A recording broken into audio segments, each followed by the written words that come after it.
राधे राधे। जय श्री कृष्णा दोस्तों। आइए सुनते हैं माघ मास कथा अध्याय 22वां। वशिष्ठ जी बोले, ऐसा कहकर भगवान जनार्दन वहीं पर अंतर्ध्यान हो गए। उस समय से देवदत्ती भगवान जनार्दन के ध्यान में लीन हो गए। देवनिधि बोले कि हे महर्षि, मैं कृत्य हुआ गंगा जी में स्नान करने से पवित्रता की नाई विष्णु भगवान की इस कथा में से आज की पवित्र हुआ हूँ। मैं बहुत प्रसन्न हूँ। कृपा कर उस स्त्रोत को कहिए जिससे घोर पाप से छूट जाए। ब्रह्मा जी से विष्णु भगवान ने प्रसन्न होकर उसको दर्शन दिए। हे विप्र, आप बड़ों के सत्संग से मेरा मनोरथ पूर्ण हुआ है। लोमस जी बोले, मैं तुमसे उस समय अमूल्य स्त्रोत का रहस्य कहता हूँ जो मुझे गरुण जी से प्राप्त हुआ था। हे विप्र, यह शुभ स्त्रोत 100 पापों को हरने वाला और आत्मज्ञान करने में सबसे उत्तम है।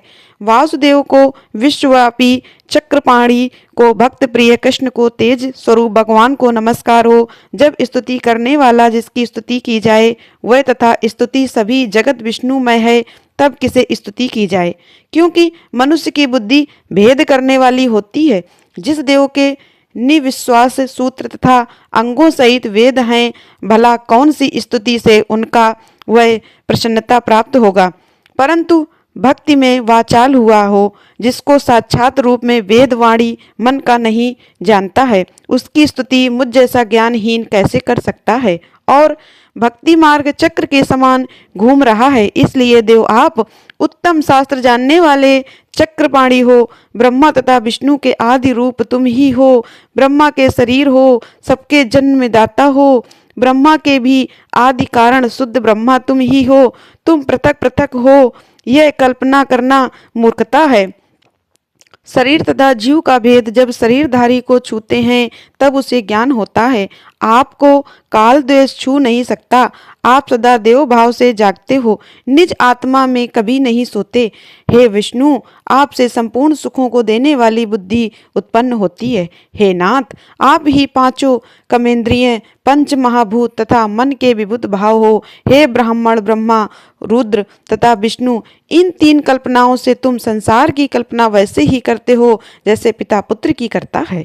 आपकी एक चित्त मूर्ति ने सारे संसार को बिना राग मोह द्वेष इत्यादि के और बिना सजातीय विजातीय स्वागत भेद इत्यादि के बना रखा है। कवियों में जो स्वरूप शोभा देता है, उस निपुण माधव भगवान को मैं नमस्कार करती हूँ, जिसमें ज्ञान रखने से वेदों में कहे हुए कर्मों को लोग करते हैं। इच्छा न होने पर संसार से परम प्रिय उस पवित्र ब्रह्मा को मैं नमस्कार करता हूँ। मैं उस सदपूर्ण हरि भगवान को नमस्कार करता हूँ, जिनको योगी लोग सब प्राणियों में आत्मा रूप में, रात्मा के रूप में तथा सबके आत्म रूप में उपासना करते हैं। जिसको अद्वैत ब्राह्मण योग मैं ब्रह्मा हूँ ऐसा कहते हुए गाते और यज्ञ करते हैं और अपने को आपके समान देखते हैं, उस माँ भगवान को मैं नमस्कार करता हूँ। मैं उस चिरूपी आत्मा को नमस्कार करता हूँ जो मनुष्य के माया तथा मोह से पैदा हुए विचित्र आभास, घमंड तथा ममता को जानकर भी खो देते हैं। संसार में मनुष्य के मोह रूपी वायु से सदा भक वाली ज्वाला आपके चरण कमल की छाया पड़ते ही शांत हो जाती है। जिसके स्मरण मात्र से मोह, बुरी गति, रोग तथा दुख कुछ भी नहीं होता। मैं उस अनंत एवं अविनाशी रूप को नमस्कार करता हूँ, जिसके मिल जाने पर प्रजा और किसी दूसरे की इच्छा नहीं करती। जिसको जानकर अद्वैतवादी मनुष्य आत्मा की समान देखते हैं। यदि विष्णु शब्द का अर्थ और इसके विषय का ज्ञान एक ही होता है तो इस सत्य से हे माधव, मैं संसार की माया में न फंसकर तेरे ही ध्यान में लीन रहूं। यदि वेदांत दर्शन की बराबरी से नारायण भगवान सारे संसार में व्याप्त हैं तो इसी सत्य से मेरा विष्णु भगवान में बाधा रहित मुक्ति हो। जो बीज नहीं है अर्थात किसी वस्तु का कारण नहीं है, तो भी बिना बीज के अर्थात हेतु के स्वयं विद्यमान है। जो बीजों के बीज से युक्त हैं वह भगवान विष्णु ज्ञान रूपी खड़क से संसार रूपी बीज को टुकड़े टुकड़े कर दें। जो संसार की सृष्टि, स्थिति तथा लय के लिए ब्रह्मा विष्णु महेश के तीनों रूप धारण करते हैं और इन कार्यों में सत्व रज तम इन तीनों गुणों से विद्यमान रहते हैं, वह भगवान मुझ पर प्रसन्न हो तथा वह भगवान जो सब देवताओं की प्रार्थना करने पर 10 बार देह धारण करते हैं अर्थात 10 अवतार लेते हैं, वह भगवान मुझ पर प्रसन्न हो। ब्रह्मा देवी निवास करते हैं, वह भगवान मुझ पर प्रसन्न हो। सृष्टि के पहले जिस देव ने पहले देखा, जो एक से अनेक हुआ तथा जिसने सृष्टि करके देवताओं में प्रवेश किया, वही भगवान मुझ पर प्रसन्न हो।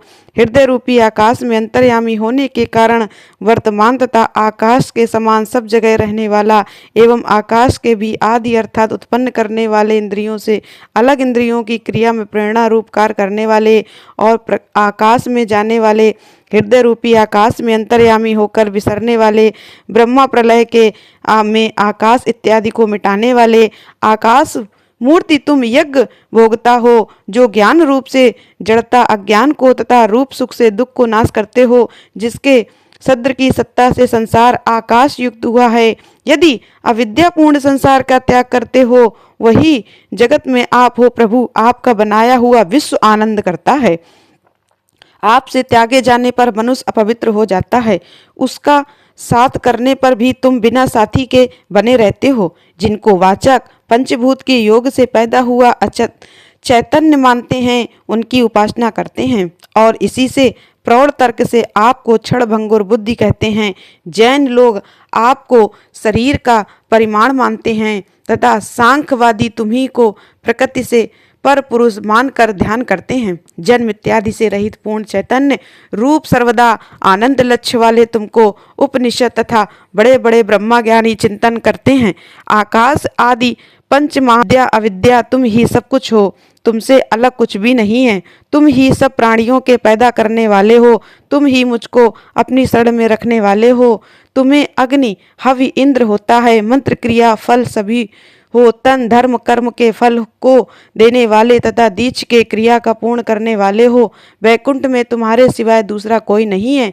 मैं तुम्हारी शरण में हूँ, सब प्राणियों के तुम ही हेतु हो, तुम हमको शरण देने वाले हो। जिस तरह युवतियों को तरुण में तथा तरुण की युक्तियों में चित्त की प्रीति रहती है, उसी तरह मेरी भी प्रीति तुम में ही रहे।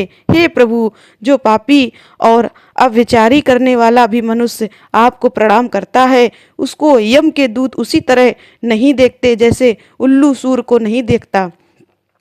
तीनों आदि वैदिक आदि भौतिक आध्यात्मिक दुख तथा पापों के समूह तभी तक मनुष्य को दुख देते हैं जब तक हे नाथ वह आपके चरण कमल की सेवा नहीं करता। जिसके गुण जाति तथा शरीर के धर्म स्पर्श नहीं करते, जिसको गतियां स्पर्श नहीं करती, जिसको इंद्रियां अवकाशवत वशीभूत नहीं कर सकती हैं, जिसको मोह युक्त मुनि लोग साक्षात्कार नहीं कर सकते हैं, उस वशिष्ठ भगवान हरि को मैं नमस्कार करती हूँ। जितने ऐश्वर्य अर्थात ज्ञान रूपी सुंदर गुण हैं तथा जिन्होंने सुख स्वरूप मोक्ष रूपी लक्ष्मी का स्पर्श किया है, जो आत्मस्वरूप सुख भोगने वाला है तथा ध्यान रूप जीवनदायी चूर्ण से जिन्होंने मृत्यु को वश में किया है, इस तरह के मुनियों से सेवित हरि भगवान को नमस्कार करता हूँ। जिसका स्वभाव जन्म आदि से अलग है, जिनमें पहुंचकर काम क्रोध इत्यादि सहो उर्मी वर्ग शांत हो जाते हैं, जिसको काम आदि द्वेष दुख नहीं देते, उस वासुदेव को मैं हृदय से प्रणाम करता हूँ। अथूल अकरण में तथा करण को विलीन करके और इसके कारण को कारण में वर्जित करके इस प्रकार मुनि लोग जिसमें प्रवेश करते हैं, उस मुनि सेवित भगवान हरि को मैं नमस्कार करता हूँ। जिसके ज्ञान की संगति से ही अविधि का मल शुद्ध हो जाता है, जिसको ज्ञान रूपी अग्नि में पड़कर संसार दाह को प्राप्त होता है, जिसकी ज्ञान रूपी तलवार संयम रूपी शत्रु का नाश करती है, उस विषम बोध चले दुख नाश करने वाले भगवान को मैं प्रणाम करता हूँ। सारे चर अचर तथा प्राणी भगवान हरि के शरीर के सत्यव्रत से भगवान मुझको साक्षात दर्शन दें। जिस प्रकार नारायण सारे स्थावर तथा जंगम संसार को उत्पन्न करते हैं, उसी सत्य से भगवान के सब अपना दर्शन दें। जब नारायण मैं और उससे भी कहीं अधिक गुरु में भी मेरी भक्ति है, तो इसी सत्य से ही भगवान कमल नयन मुझको साक्षात दर्शन दें। इसी तरह के शपथ को उसकी सच्ची भक्ति जानकर भगवान पुरुषोत्तम ने प्रसन्न होकर उसको अपना देह उस ब्राह्मण की स्तुति से प्रसन्न होकर उसके मनोरथ को पूरा करके तथा वर देकर चले गए। वह ब्राह्मण भी कृत्य कृत्य होकर भगवान वासुदेव में लीन हो गया और शिष्यों के साथ स्तोत्र पढ़ता हुआ तपोवन में रहने लगा। जो मनुष्य इस स्तोत्र का कीर्तन करता है अथवा पढ़ता है उसको अश्वमेघ यज्ञ पूरा पूरा फल मिलता है। वह ब्राह्मण सदा आत्मविद्या में तथा उसकी बुद्धि पाप में नहीं लगता और वह बुरा फल नहीं देखता। इस स्तोत्र के कीर्तन से सब मनुष्यों की बुद्धि, मन तथा इंद्रियां स्वस्थ होती हैं। जो मनुष्य हरि में लीन होकर भक्ति पूर्वक इस स्तोत्र का जप करता है वह सब पापों से दूर करके वैष्णव पद को जाता है। इस स्तोत्र के सदा पाठ करने से मनुष्य मन चाहे फल को पाता है, उत्तम पुत्रों को पाता है तथा दृघुवक्षा मोक्ष में जिसकी कामना करे वह उसको इस स्तोत्र के पाठ से मिल जाता है। इस स्तुति के सुनने से मनुष्य को सदा आचार, विनय, धर्म, ज्ञान, तप और नीति में बुद्धि होती है। इस स्तोत्र के कीर्तन से महापातक और उपपातक को से युक्त भी मनुष्य तुरंत शुद्ध आत्मा हो जाता है। इसके पाठ से बुद्धि, धन, यश, कृति, ज्ञान तथा धर्म यह सब बढ़ते हैं और दुष्ट ग्रहों की शांति होती है, अशुभ का निवारण होता है। जातियों को इस स्तोत्र को पढ़ने से उसकी सब हरण हो जाती है।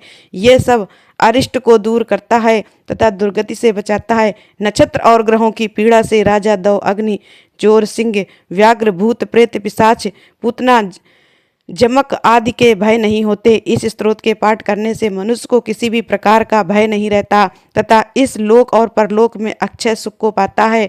वह पाप से नहीं लीन सकता, उसको गंगा आदि पुण्य तीर्थ में स्नान करने की गति मिलती है। उसको स्त्रियों का दुलार, लोक में सत्कार, अक्षय धन प्राप्त होता है। इस स्तोत्र के सुनने तथा प्रातः काल कीर्तन करने से भक्तों के धन का अभाव, पूरे स्वप्न तथा बुरी चिंताएं तुरंत नाश हो जाती हैं और वह इंद्रियों से रहित नहीं होता, उस पर विपत्ति कभी नहीं आती। देवदूती का बनाया हुआ यह स्तोत्र विष्णु भगवान को अत्यंत प्रिय है। उसको प्रसन्नता उत्पन्न करने वाला और विष्णु लोक को पहुँचाने वाला है। इस प्रकार से मैंने तुमको इस पाप के नाश करने वाले उस योग सागर स्तोत्र का रहस्य बतलाया तथा अब इसके बाद तुमसे पिशाच के मोक्ष के संबंध में विस्तार से कहूँगा।